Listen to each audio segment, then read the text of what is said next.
తండ్రి, ఈ దినం దేవుడి వాగ్దానం చూస్తూ దేవుని నామాన్ని మహిమపరుస్తున్నాం. ప్రియానికి దేవుని బిడ్డలంతా ప్రత్యేకమైన వందనాలు దేవుని బిడ్డారా, మీ అందరూ బాగున్నారా?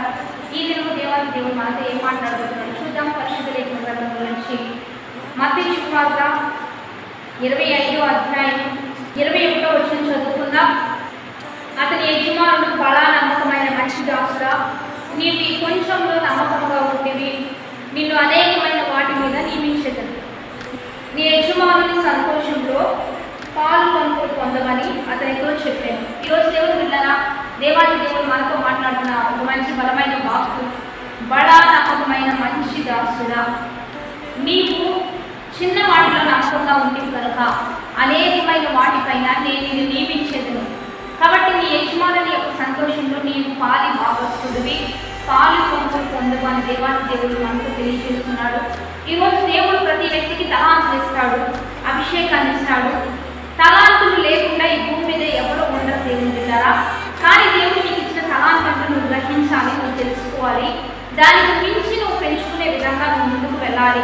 బైబిల్ గ్రంథంలో ఒక యజమానుడు 3 వ్యక్తులకి తలాంతులు ఇస్తే, ఒక వ్యక్తికి 5 సంపాదిస్తాడు, ఒక వ్యక్తి 2 సంపాదిస్తాడు, ఒక వ్యక్తి మాత్రం దాన్ని భూమిలో పాతి పెట్టేసినట్లుగా మనం చూస్తూ ఉంటాం. వారిని చూసినప్పుడు ఆ యజమాని అంటాడు, 5 పెంచుకున్న వ్యక్తిని బడా నమ్మకమైన మంచి దాసుడా అంటాడు. ఒక తలాంతుని వ్యక్తం చేసుకున్న వ్యక్తిని చెడ్డ దాసుడా అని పిలుస్తాడు. కనుక దేవుని బిడ్డలారా, ఈరోజు దేవుని సన్నిధిలో ఆదివారం పరిశుద్ధ దినము.